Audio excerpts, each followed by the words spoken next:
And now here on Book TV, we're joined by Professor Gale Pooley. He's a co-author of this book. It's called Superabundance. The subtitle, The Story of Population Growth, Innovation, and Human Flourishing on an Infinitely Bountiful Planet.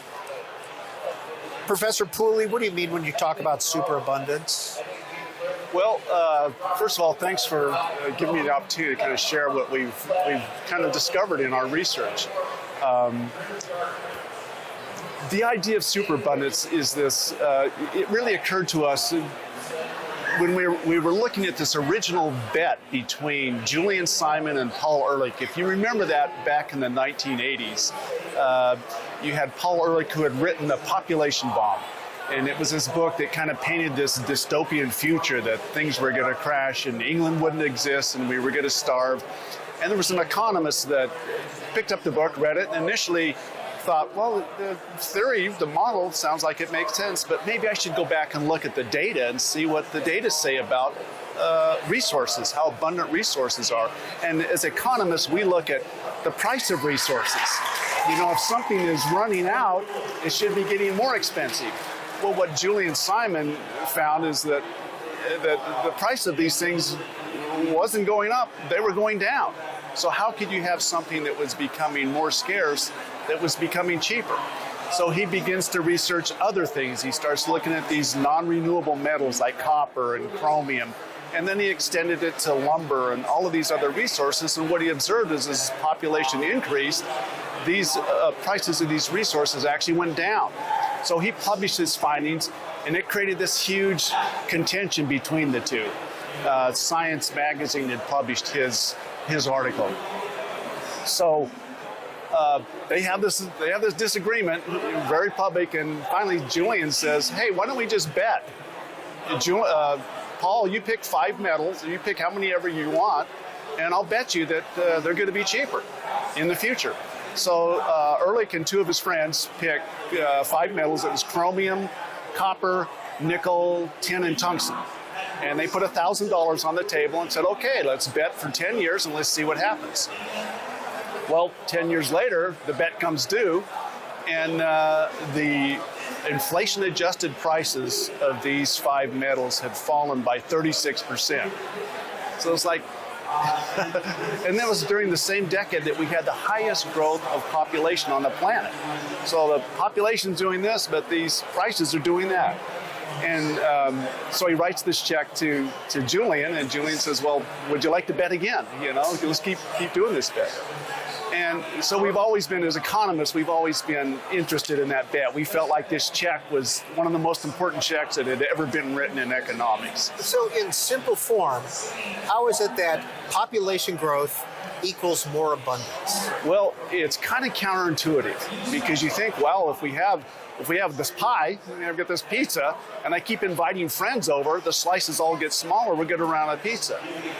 And that thinking, the idea of living in a world where we have limited resources, that's the fundamental flaw. Because we recognize that we do live in a world with a finite number of atoms.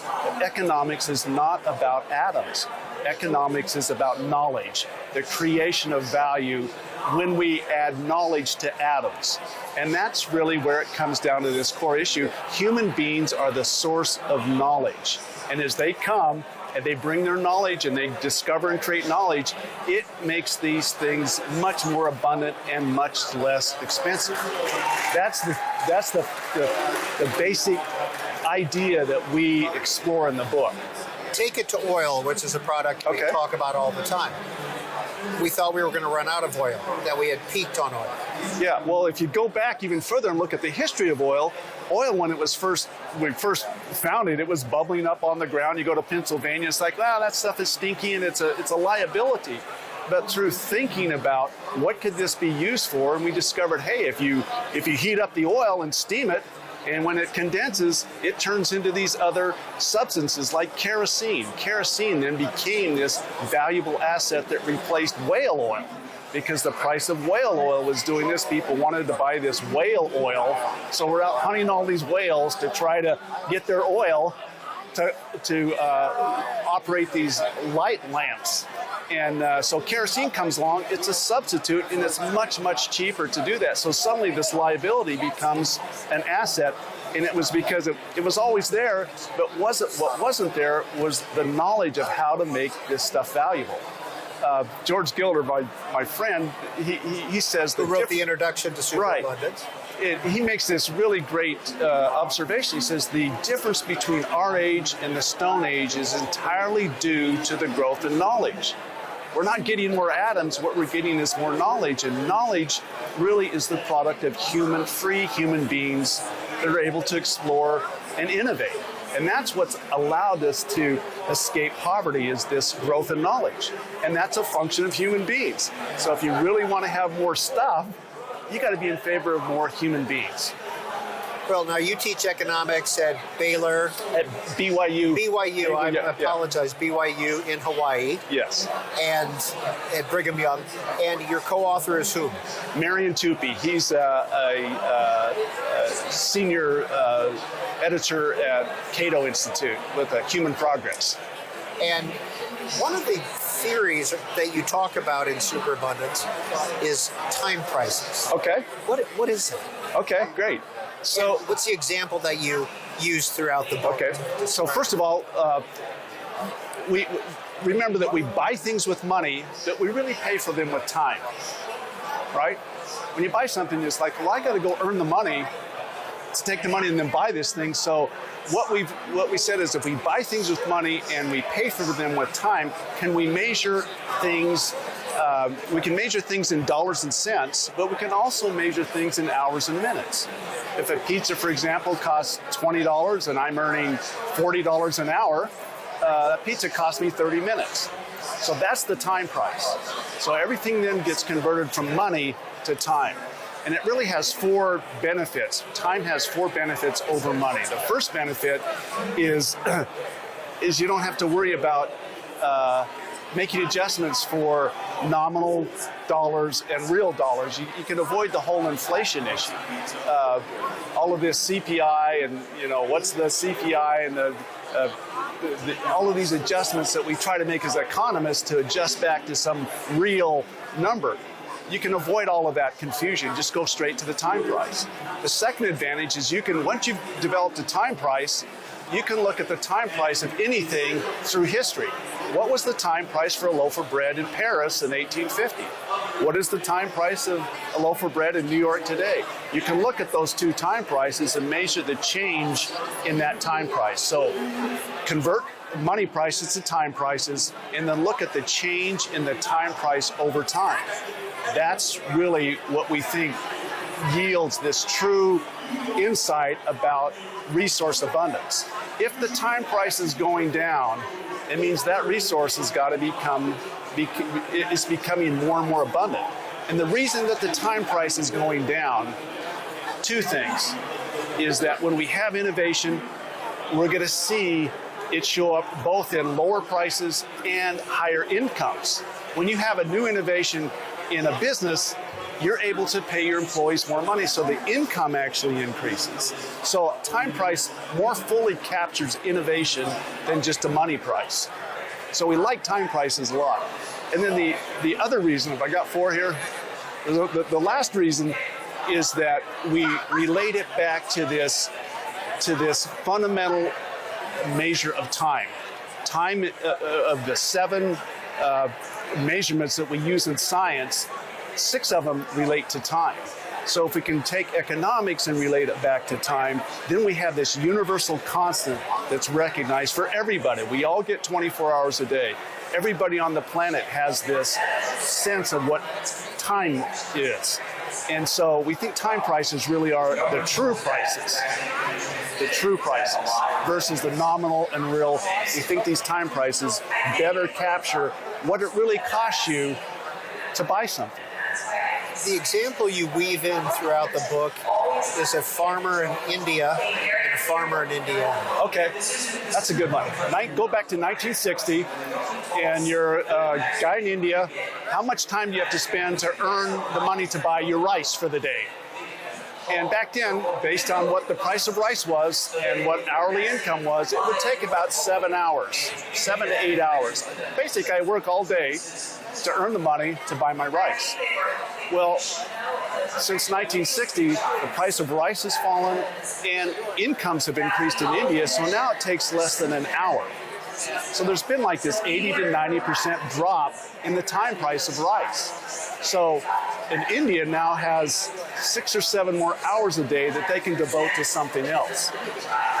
Now you can compare that to somebody in Indiana. In 1960, it only took them an hour to earn the money to buy their bushel of wheat.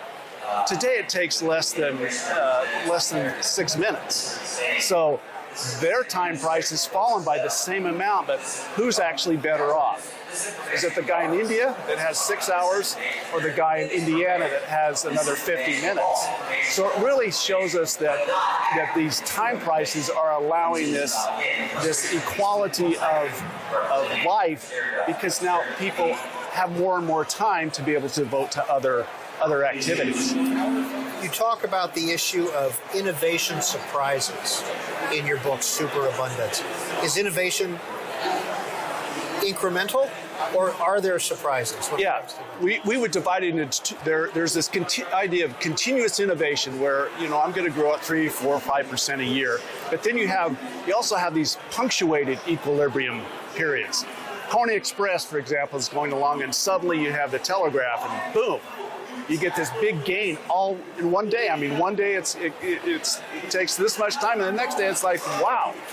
So you have these punctuated equilibriums, but you also have this continuous innovation that occurs. So both of those are happening around us. The attention kind of gets drawn to these punctuated equilibriums where, wow, we get this big surprise of abundance that happens once every 20 years. But, we have this continuous innovation that's happening, and we see that occurs at about a rate of around 3 to 4% a year. Well, if you grow at 3.5% a year, you double your abundance every 20 years. So the question would be, would you want to grow 3.5% a year and double in 20 years, or would you like to wait 20 years and get a doubling in one day? If you waited 20 years and you went into the store and everything was 50% off one day, it's like, wow, this is fantastic. But we're experiencing that every day, just a little bit every day, so we don't really notice it until we step back and say, well, what really happened in 1980? How much was I earning in 1980 an hour, and what were the price of things in 1980? Well, you know what? It took me 2 hours to buy a pizza in 1980. Today it only takes me 20 minutes. And that's what time prices allow you to do, to measure things in time and look at that change in the time over time. And that really reveals this whole new world, we think, about what's really, really happening with our resources. And we looked at these basic commodities. We started with that. We looked at 50 basic commodities: oil, energy, food, materials, minerals, and metals. And then we expanded it. We pulled out a Sears catalog in 1980, looked through all the prices of things, and then we went to Walmart.com today and looked at all the same prices of kind of the same things, a bicycle, a blender, a microwave, a TV. And it was astonishing at how expensive things used to be. When you look at what we have to spend today versus what you had to spend even in 1980, 40 years ago. For us, it's like, okay, I remember 40 years ago. Well, Gale Pooley, we're sitting here in Las Vegas. Lake Mead's levels are dropping. We're talking about drought out here. Population growth leads to more water usage. Population growth leads to more CO2 emissions. True, not true? Well, population growth leads to more water. Because as population grows, the issue is, what is the price of water doing? And if the price of something goes up, 4 things happen. First of all, people use less of it. Gas, for example, if it's 550 gallons, I'm not going to be using as much gas. So people use less of it. The second thing is, on the supply side, people start looking for substitutes. Half these guys here today are talking about energy. trying to invest in new energies. So they're looking to increase the supply. They're also looking for substitutes. Can we find things that are substitutes for this thing? Now, there's not a good substitute for water, but there's lots of water on the planet. So the issue is going to be, can you figure out, for example, how to innovate desalination? Can you actually lower the cost of desalination? And we see that kind of innovation happening all over the planet with places like Israel that have gone in and figured out how to desalinate water at less than 5 cents a gallon.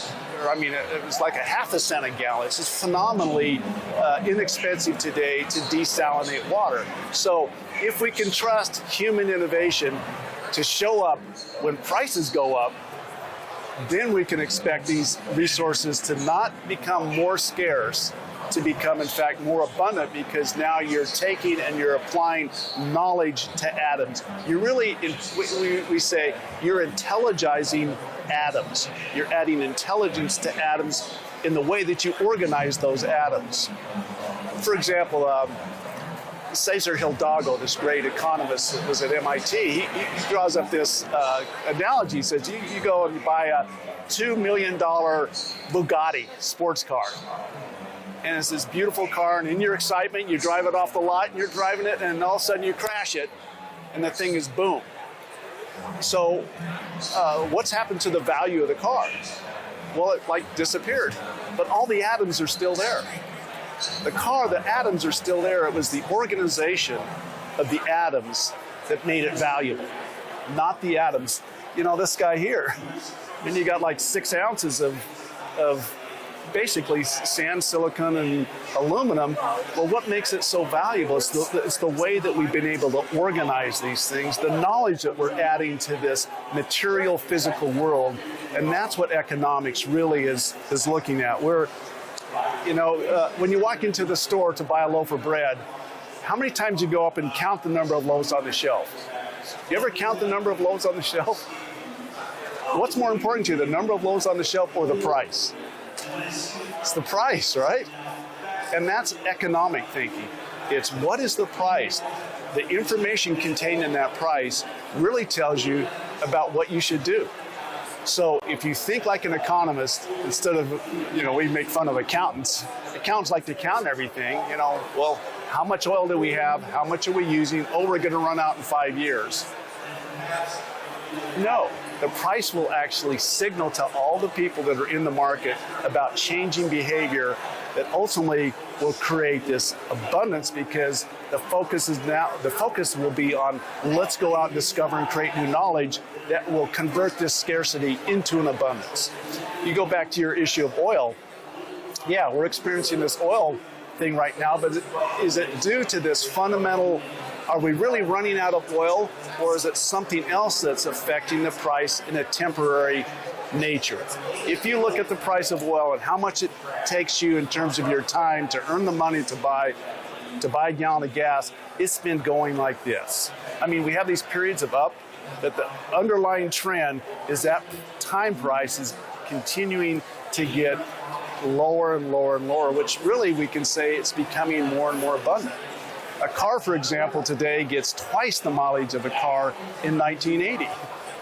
It's like suddenly it means that the price of gas has fallen by 50% effectively, because we don't buy the gas for the gas, we buy it for what it provides to us. So if you can't find oil, what can you do? You can find more efficient ways to use oil. And that's where the knowledge and the innovation shows up over there in this efficiency that we see with car mileage, for example. So when it comes to this superabundance, how do governments or government entities promote or pervert the process? Well, the first kind of 2 issues. The first one is we've got to overcome this ideology that we live in this world of scarcity. This idea that, look, we're going to run out of stuff. No, we're not going to run out of stuff. And then the second issue is the challenge is we're destroying the environment, right? We're having this effect on the environment. Well, it's knowledge and innovation that are going to actually lead us out of these environmental challenges. we really see human beings' ability to be able to adapt and accommodate to changing conditions. I live in Hawaii. It's a chain of semi-dormant volcanoes. And I wake up and I've got a Costco and I have air conditioning. It's just astonishing that I can live there, because human beings they're just supremely adaptable to conditions. Conditions change, but we seem to be able to adapt and innovate and take a liability and convert it into this valuable asset. There was a line in your book that I want to quote to you. It kind of struck me. Liberal societies appear to be growing less tolerant of eccentricities. That's Marion's line. That's your co-author's That's my co-author's line. What did he mean by it? Yeah, I think what he would say is as we become more and more prosperous, what do we worry about? We tend to start worrying about little smaller and smaller things. The more prosperity we enjoy, the fewer things that are big that we really have to worry about. And that kind of intolerance of people wanting to try new things, innovate new things, take more risks. You kind of lose that. You lose that edge when you're full and you're in air conditioning. It's like, okay, what are we going to do next? So this idea that as a culture we need to be able to be more open to experimenting, allowing people to experiment with new ways of doing things, more tolerant, if you will, of mistakes. Let people have a go at it. See what they can come up with. Let people have a measure of freedom, and that's how we characterize China. I mean, China until 1980 is just flat, and suddenly they start to take off like this. Why was that? Well, you give people a little small measure of freedom, and they suddenly blossom with all of this new innovation and this new ability to create value.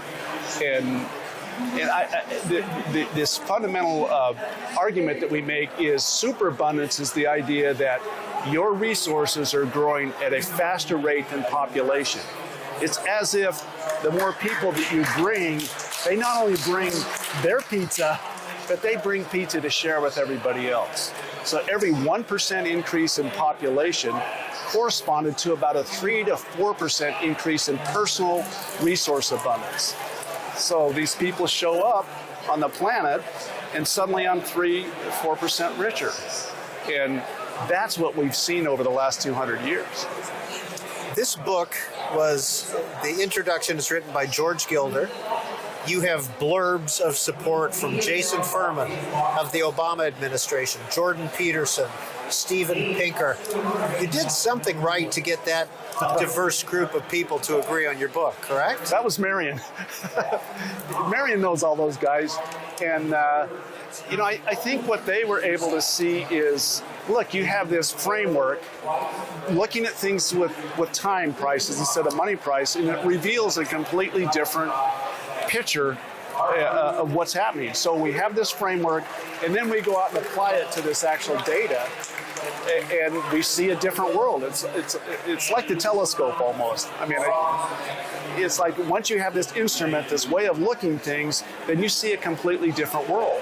And the world that we see when we look at time prices, says we're experiencing this superabundance where we don't see that population is going to have a problem. We don't see that an increase in population is going to make us run out of resources. We're going to become more abundant. We don't see that an increase in population is going to cause these other kinds of.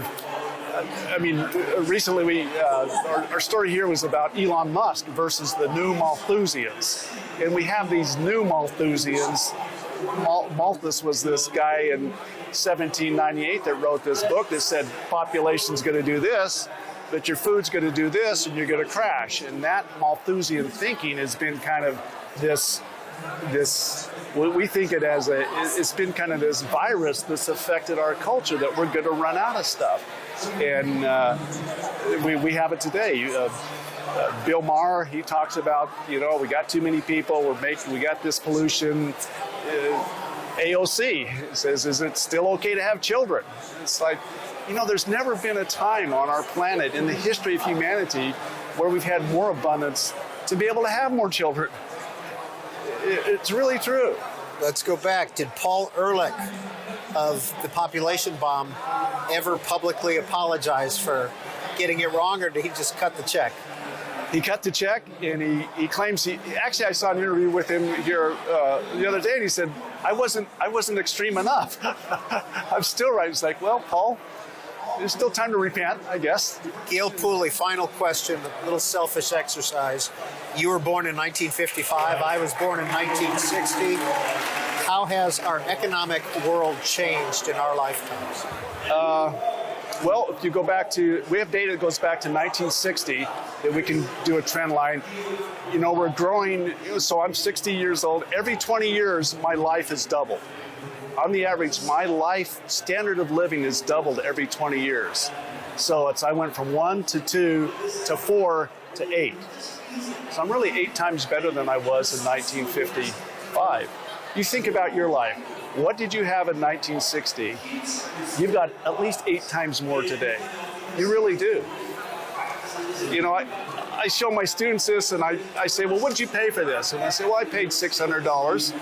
And I always ask them, well, what would I have to pay you for you to never use this again? That's really how much you value it. And I can't find a student that'll do it for less than $5 million. So it's like, you got a $5 million thing here that you get to walk around with. How rich are you? How abundant is your life? So, Gale Pooley is the co-author of this book, Superabundance, the story of population growth, innovation, and human flourishing on an infinitely bountiful planet. Thanks for being on Book TV.